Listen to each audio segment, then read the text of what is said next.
Good day, champions! Welcome to another day of learning. I am Sir Alex, leading you to become champions of learning.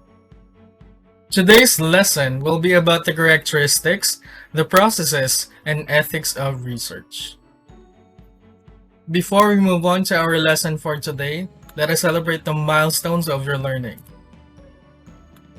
With Mom Sheila, you were able to share research experiences and knowledge, explain the importance of research in daily life, differentiate inquiry from research, formulate definition of research, and provide examples of research in areas of interest.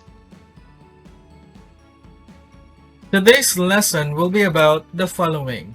Number 1, describe the characteristics of research. Number 2, explain the process of research. And number 3, be familiar with the importance of ethics in research. Let's check your prior knowledge about the topic. Please log on to this link that is flashed on your screen and answer the question that appears. Do you have any problem logging in? Don't worry, please continue watching the video. Here are the 10 questions to test your prior knowledge. For the instructions, identify what characteristic of a researcher is being referred to in the following statements. Here is question number 1. Confidentiality of a participant is best exemplified in which of the following actions? Option number 1, taking his or her picture. Option number 2, not mentioning his or her name in the participants of the study section. Option number 3, asking the participant to write his or her name in the questionnaire. Or option number 4, introducing himself or herself in an interview. The correct answer is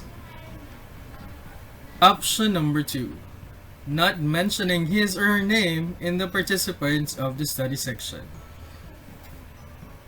Let us move on to question number 2. The researcher should be fully equipped with research skills when conducting the study. Option number 1, competence. Option number 2, legality. Option number 3, openness. Or option number 4, confidentiality.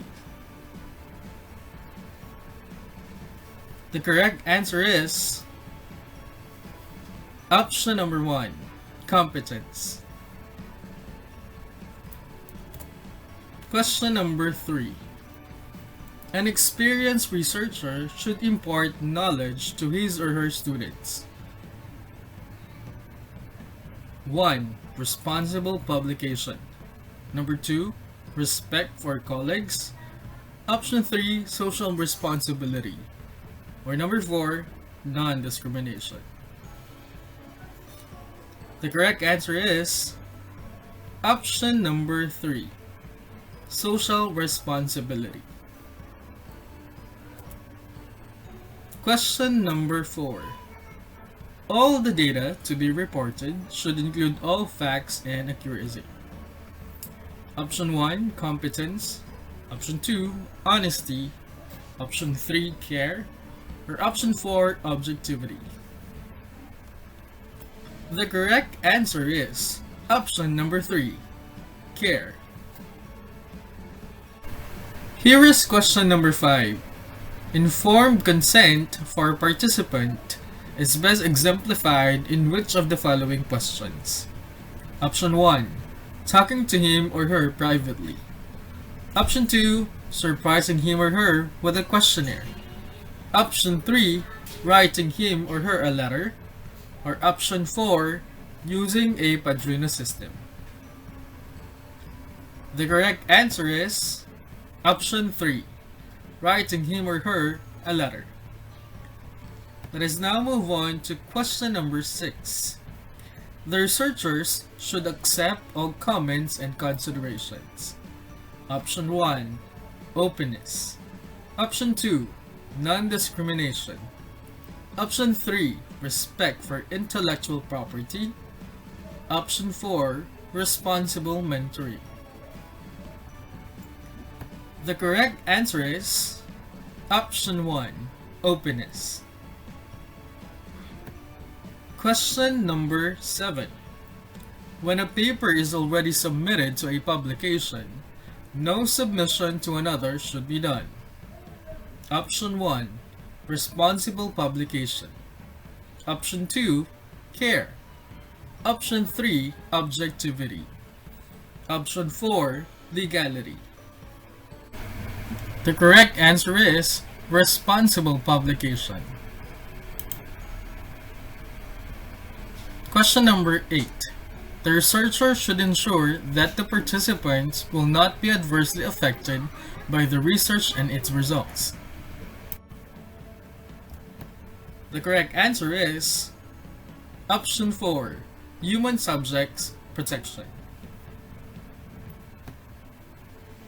Question number 9. Any participants to any research activity must not be forced to take part in the study. Option 1, informed consent. Option 2, social responsibility. Option 3, risk of harm. Option 4, voluntary participation. The correct answer is option 4, voluntary participation.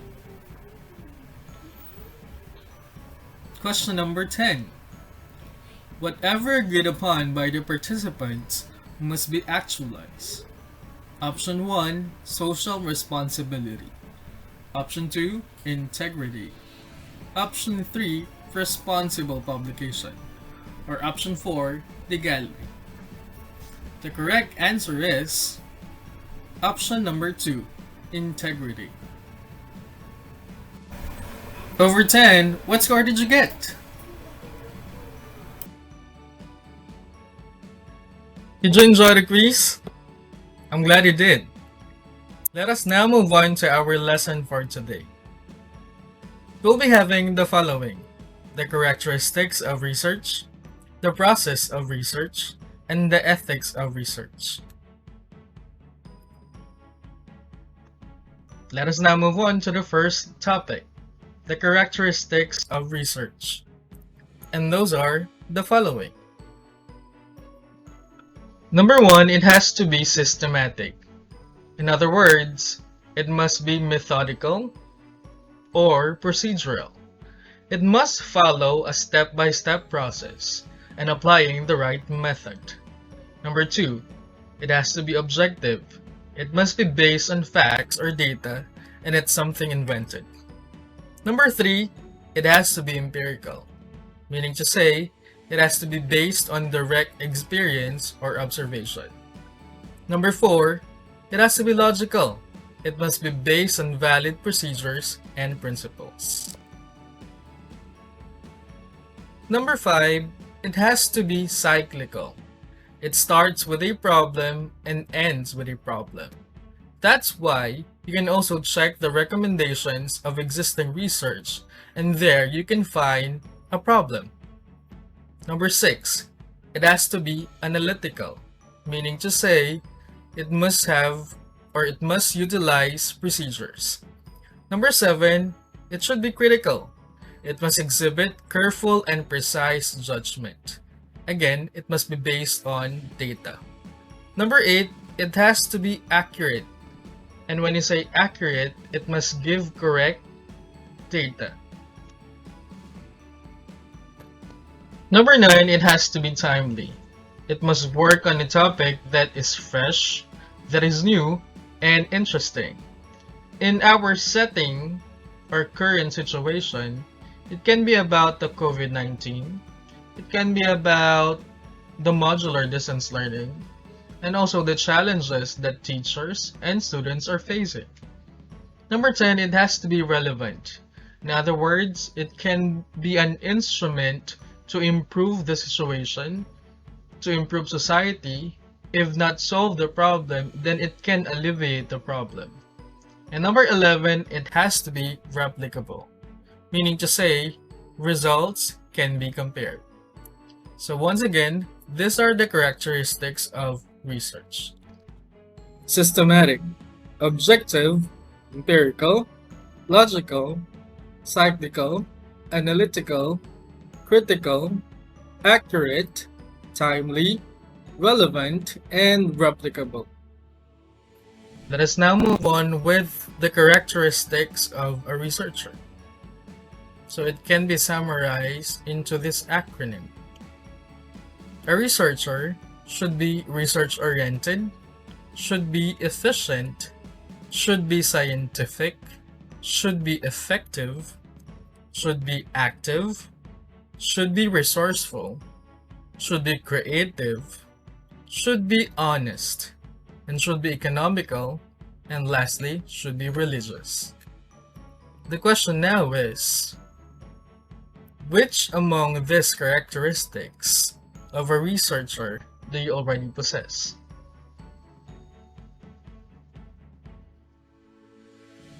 I'm sure you have all those characteristics. Well, if not, we can work it out. Now let's jump to the second topic, which is about the research process. Please watch this.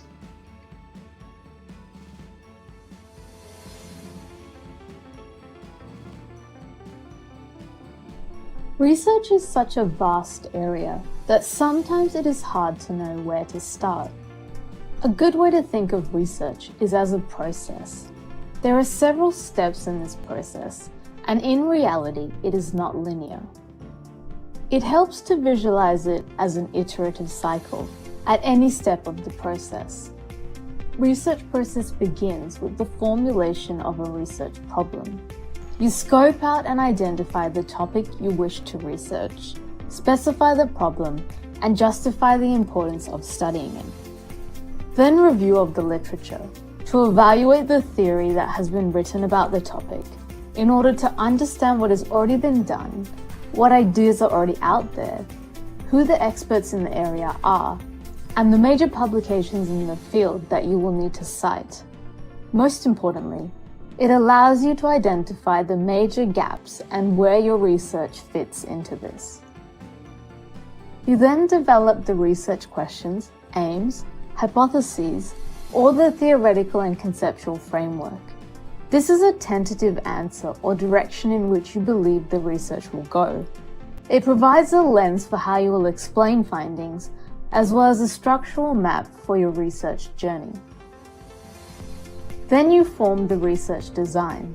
This involves assessing the timelines and feasibility of your research, making decisions about the type of data you need, and the methods and tools you will use to collect and analyze it.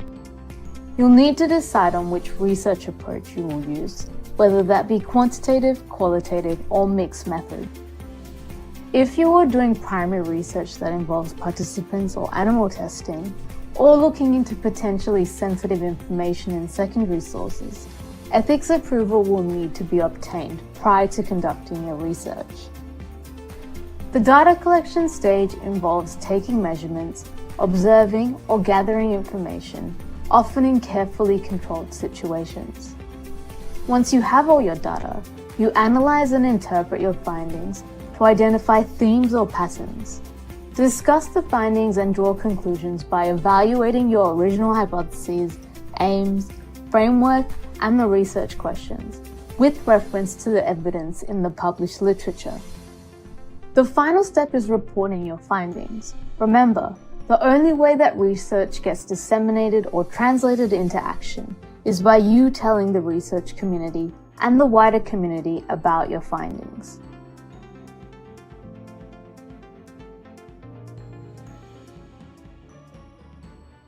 I hope you had learned something from that video. For more information, research process can be summarized into these phases. Number 1, problem identification. Well, you have to start with this because there's nothing to research about if there is no problem. Now the question is, where can you find the problem? You can look around and observe the people around you, their behavior, their difficult situation, or maybe you had experienced a phenomenon that is rare and you would like to understand it further. You can also ask yourself 3 questions: what, how, and why. Get a piece of paper and start asking these things: what, how, and why. Next to that is review of related literature. In reviewing related literature, you have to read a lot of information, may it be from the internet or from the library. By this time, or by doing this process, you can actually solidify your understanding about your problem. Number 3, you have to set your objectives. What is it that you would like to understand about such problem? Number 4, you have to formulate hypotheses. So these are temporary answers to your own questions, or this is merely an educated guess. After doing so, you have to construct your theoretical or conceptual framework. So if you will be observing this process, you have to read a lot of information. Next to that will be research design collection. So in qualitative research, you have to decide what kind of research you would like to pursue. It can be ethnography, it can be phenomenological, it can be case study, historical, or narrative. After doing so, or after deciding which research design you would like to use, then you can now proceed on collecting the data. And how would you do that? You can interview or you can observe. Once you had gathered the data needed, you now have to process the data. It can be through thematic analysis. So after doing so, you can now analyze and interpret the data. Looking back into your research problem, or guided by your research problem, then you can now conclude and share your findings. Now we're done discussing the characteristics and the research process.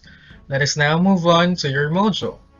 I hope you guys or you have your module with you so you can also follow.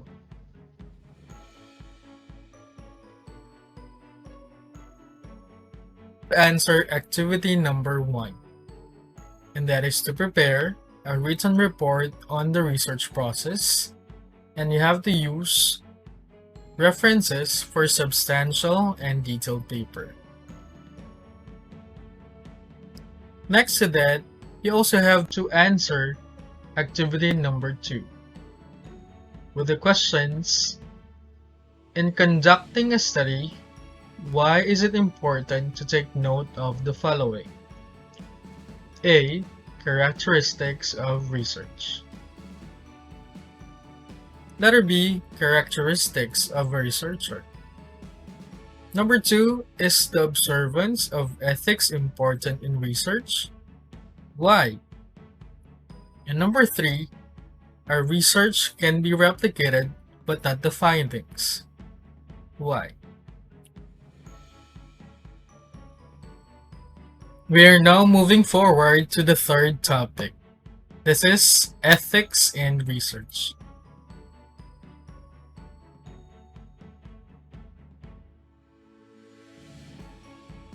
I'd like to ask, what does ethics mean to you?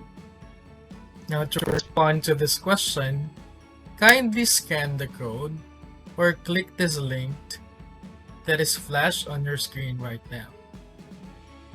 It will lead you to Padlet. Again, the question is, what does ethics mean to you?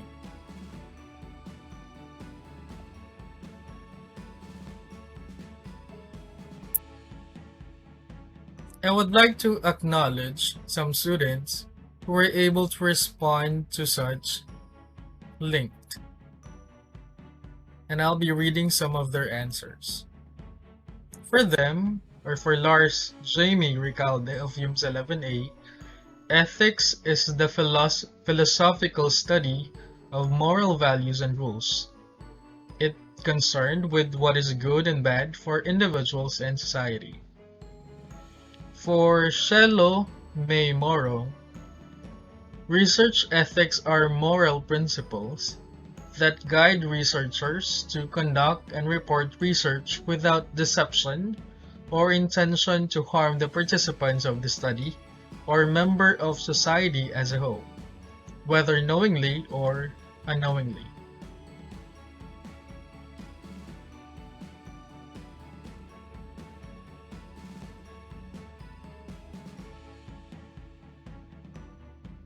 Just for example, when someone poke you and bless them instead of poking back. Thank you very much for your responses. Let us now talk about ethics.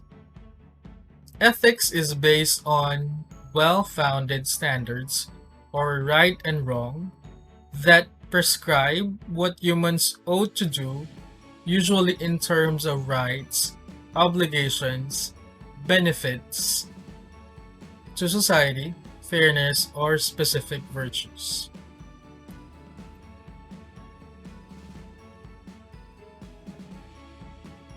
When we speak about ethics, we can never go away with the concept of right and wrong.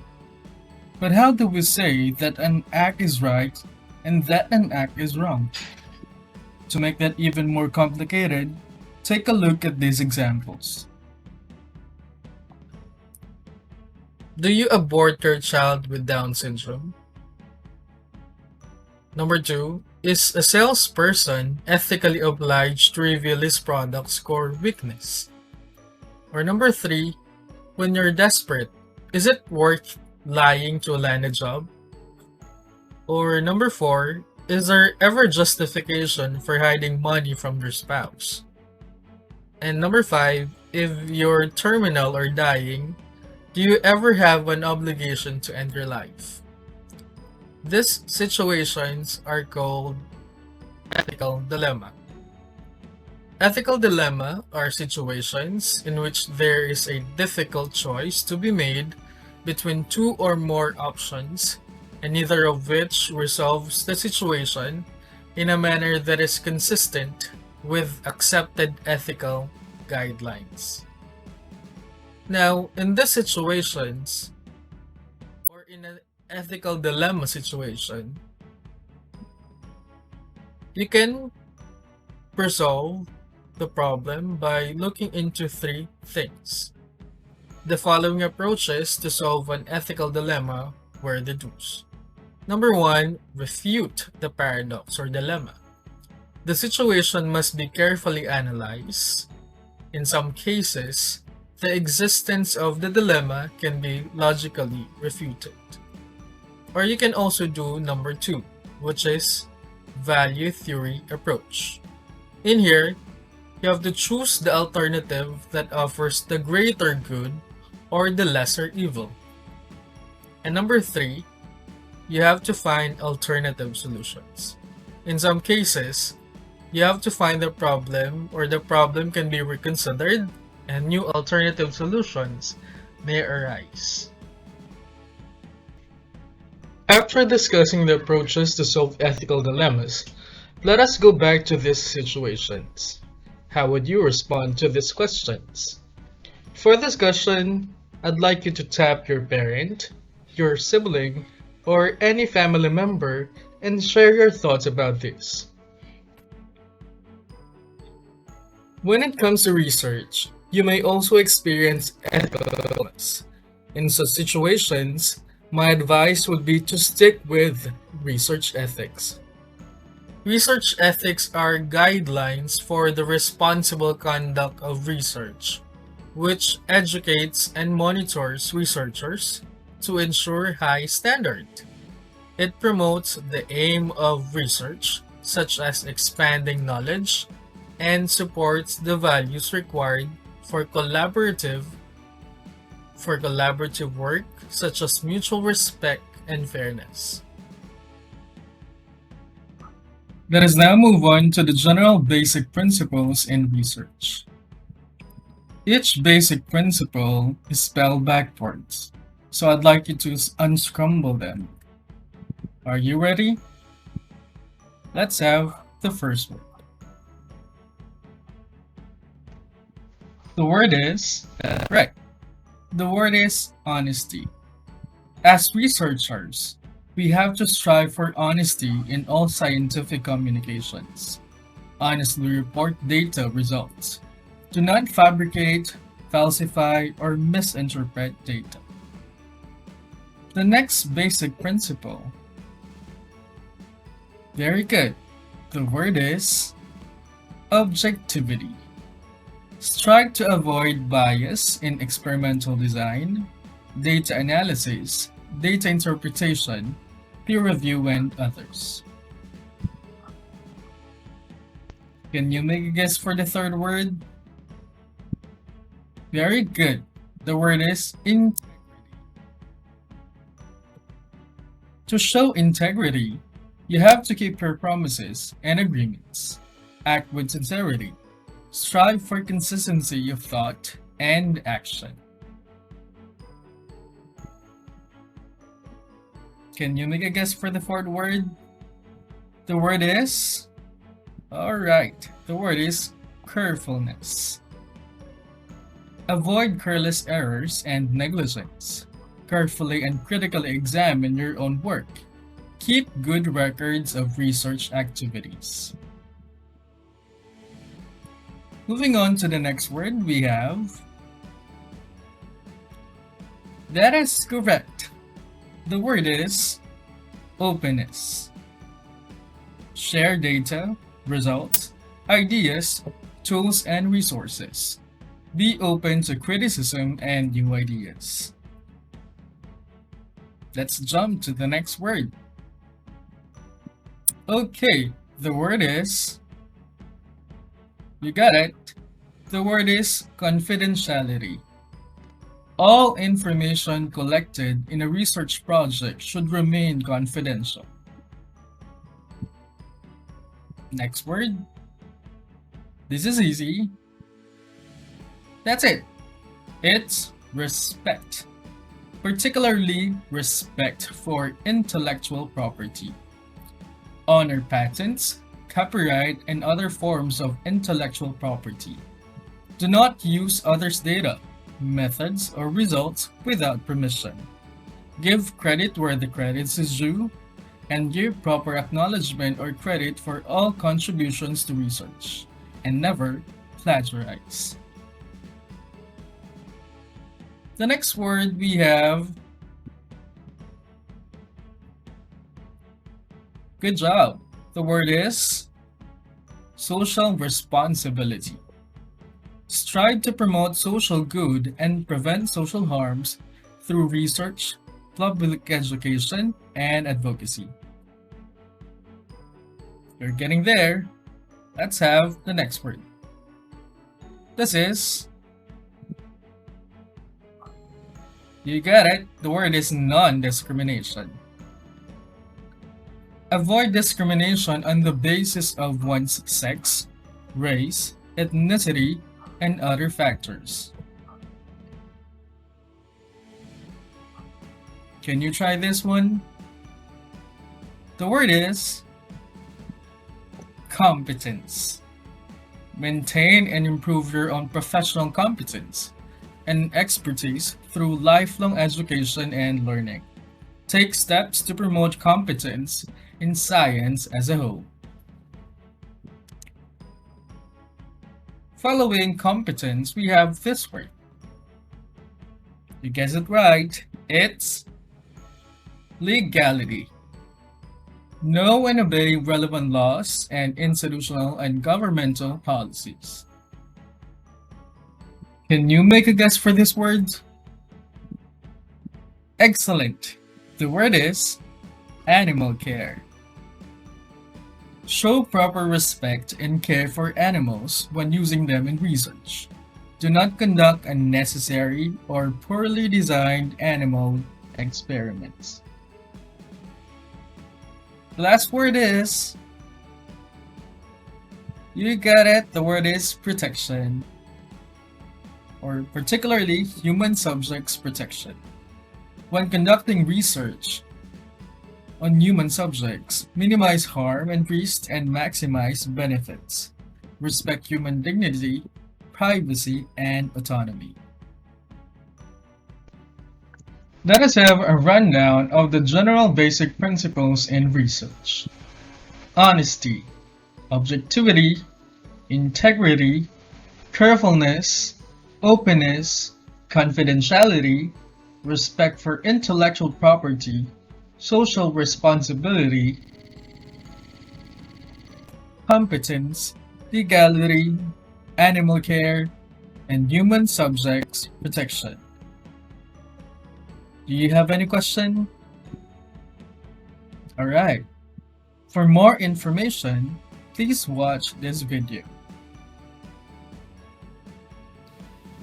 In research, there is increasing emphasis on the ethical conduct during the research study. However, few students engage properly with what it means to conduct research in an ethical manner and the many considerations involved, particularly when the subjects of the study are humans, as is the focus of this video clip. The Encyclopaedia Britannica defines ethics as the branch of philosophy that seeks to determine the correct application of moral notions such as good and bad, right and wrong, or a theory of the application or nature of such notions. They provide us with guidelines of what behavior is acceptable and when we are acting immorally. Ethics are therefore not only relevant in research, but permeate all aspects of life. Various theories of ethics, what is morally right or wrong, and norms relating to ethical behavior have been debated since the times of leading philosophers such as Aristotle, Hume, Kant, and Bentham. According to the Council for International Organizations of Medical Sciences, research is a class of activity designed to develop or contribute to generalizable knowledge such as theories, principles, or relationships, or the accumulation of information on which they are based that can be corroborated by accepted scientific methods of observation and inference. More specifically, research on humans includes studying any aspect of human functioning or behavior, whether at a cellular or a societal level. Unfortunately, there are many examples of atrocious non-ethical experiments conducted on human subjects in the name of science, which has led to the development of what we consider nowadays the 4 leading codes that guide the conscientious preparation of proposals for scientific studies and on how research should be carried out. Underpinning all these codes are the principles of respect, beneficence, and justice. Respect for persons refers to the idea that people must never be treated as a means to an end for others. 2 fundamental considerations include respect for autonomy and protection of people with diminished autonomy. This includes the subject's right to voluntary participation and withdrawal, equitable selection for participation, information to the subject, privacy and anonymity, compensation, and feedback. Beneficence is also called non-maleficence and means do no harm. This entails maximizing the benefits and minimizing possible harm, and conducting research that will ultimately benefit society.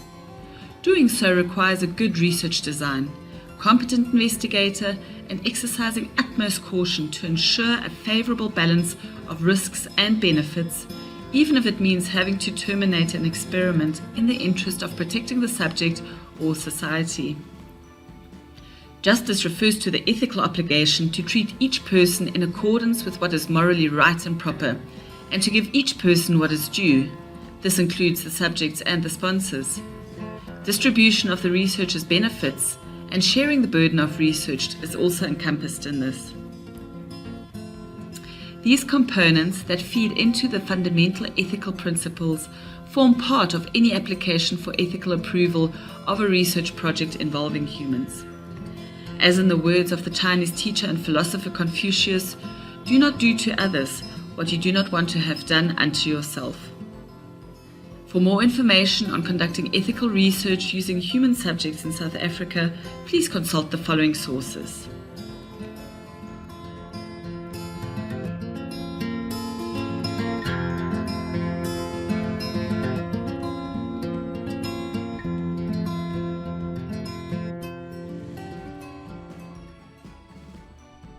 After watching that video, let us now move on to the module. So grab your module once again and let's do module time.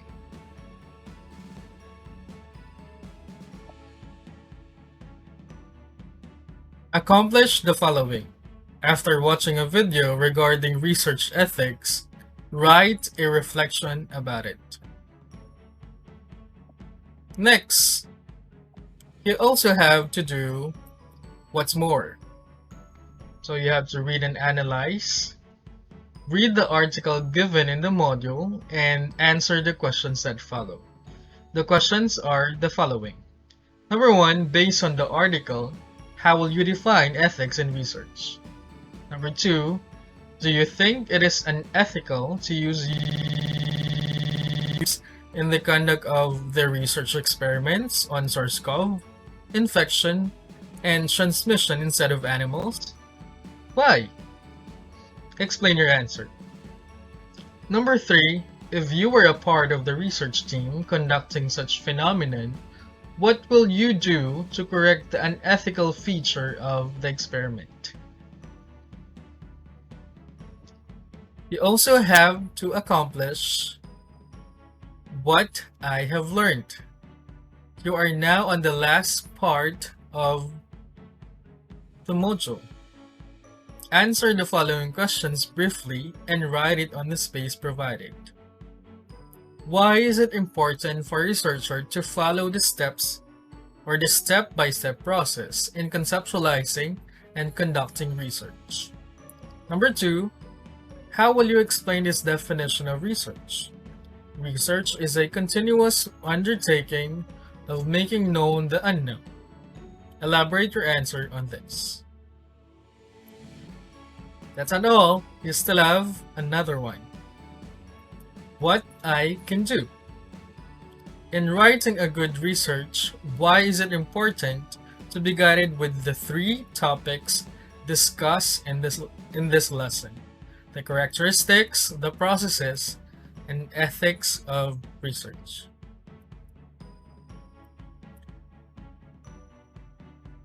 Congratulations on your milestone of learning.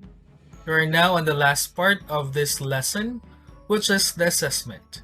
For the assessment, I'd like you to go back to the link that I had given you regarding quizzes and answer it once again. Do not worry because the questions are jumbled. Well, if not, if you cannot access the link, you can also check your module and write your answer on your answer sheet. Once again, congratulations, champions. You are now moving on to the next level. You may now proceed to the next lesson. Thank you for listening. For questions, you can reach me through the following details.